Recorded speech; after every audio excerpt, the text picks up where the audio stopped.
The dog in Islam. Many misconceptions have been spread regarding the relationship of a Muslim with the dog. Some claim the religion forbids it, that it is absolutely impure, or that it should be feared. But these claims do not do justice to what the original sources actually teach. The Qur'an mentions the dog in contexts of great nobility. One of these is the story of a group of young believers who took refuge in a cave seeking God's protection. There, a dog stayed by their side, guarding the entrance. It was not presented as a despicable creature but as a loyal companion. In another passage, the Qur'an permits the consumption of game captured by trained animals, including dogs. This not only acknowledges their utility but establishes that what they capture is lawful. The impurity does not fall upon the animal itself but on its saliva.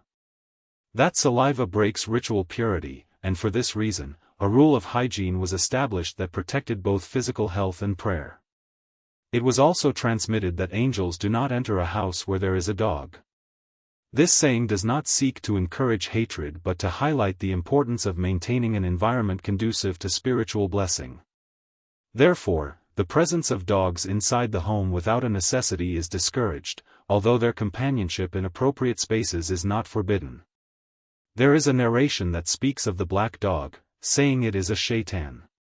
At first glance, this may sound strange, but it is not a literal condemnation against the animal. The scholars explain that the shaitan can take various forms to confuse humans, and among them, the form of a black dog. This does not mean that every dog, black or otherwise, is a demon, but that in certain contexts, people were warned of this possibility. Furthermore, in ancient Arabia, black dogs were a real danger at night or were symbols of danger, and calling them shaitan was also a way to signal that risk. Thus, Islam teaches not to attribute essential evil to God's creatures but to maintain prudence and spiritual awareness.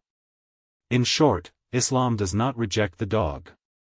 It places it in its rightful position, as a noble and useful creature that deserves respect and compassion.